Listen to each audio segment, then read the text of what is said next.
evening, audience. So I will now present my presentation about the science project I've been doing throughout this whole term, and it's the river self-sustaining river terrarium. So for this term, we learned about ecosystem and biodiversity. We learned about how the ecosystem works and how living things interact and how they sustain themselves, how their interaction are able to create a sustainable environment. And so we are told to choose a certain ecosystem and make that ecosystem sustainable without any human intervention. And for our group, we picked the river ecosystem because they have very wide range of biodiversity, and it's quite easy, as well as it's very broad, so it got very interesting topics in this view. And the hypothesis, what we expect from this is that, according to research that our group have done, that the materials, if we pick the right plants and fishes and creating the terrarium, then the organisms that we pick are able to survive and even develop their own supplies, hence creating a sustainable environment and ecosystem, and which results in creation of cycles and algae and really make things work. So in creating this terrarium, the materials we use is a tank.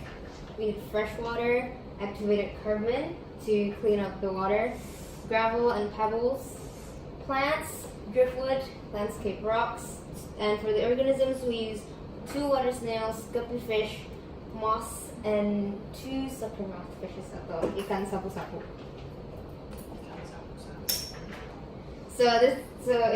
Throughout making this, we created a daily journal.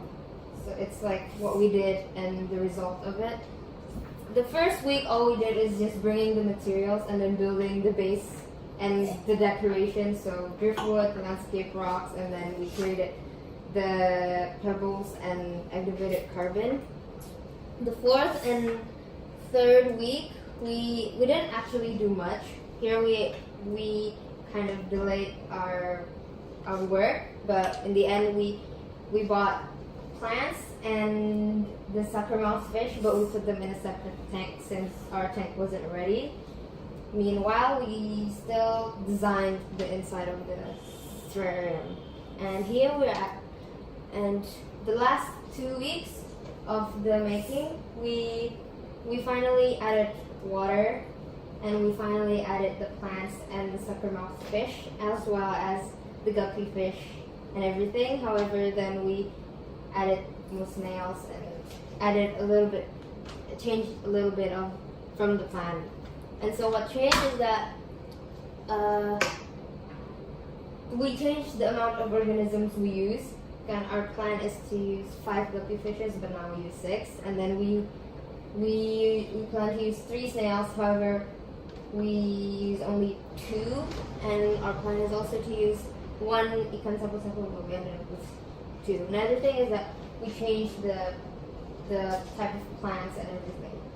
But throughout the whole thing, we still stick to the proposal, and the big picture is still the same. So again, there has been many changes our group done in building this project, and we think that we are able to create the desired condition for the terrarium, and we think that the group has successfully built a self-sustaining terrarium. Again, we did a lot of changes with organisms and plants because we did not consider the information and did not do many research.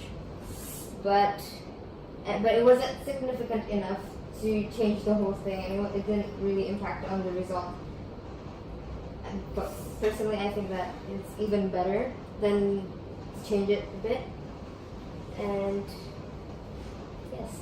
And so in conclusion is that our hypothesis is correct, that choosing the right materials and plants create the perfect environment for the organisms to be able to adapt to that terrarium, hence creating a self-sustainable one. And then that our terrarium or even successfully created water cycles and development of algae. Thank you. So do you guys have any questions or comments to Anything add? for the yeah. Yeah. So, what you're making ecosystem, right? Yes. What kind of ecosystem are you looking for? Are you making it? Are you actually making it? Because It's- there is a lot of ecosystem. It's a river. It's a biome of river and streams. Does the plant and animals that you put in your terrarium are for that particular ecosystem? Yes, we did research, and guppy fishes, suckermouth fishes, and snails they live there. And the one that the terrarium we built, they were able to adapt it very, very well. And we ended up with 8 different snails because we think that the snails may have, lay eggs somewhere along the terrarium. Why do you think your choice of material were to be a self-sustaining terrarium? Because if you see the rivers, you see we use materials that are founded in that ecosystem. Oh. Okay. Okay. Yeah, I have so a question. so that it's familiar Oh, with yeah. it's familiar for the organisms,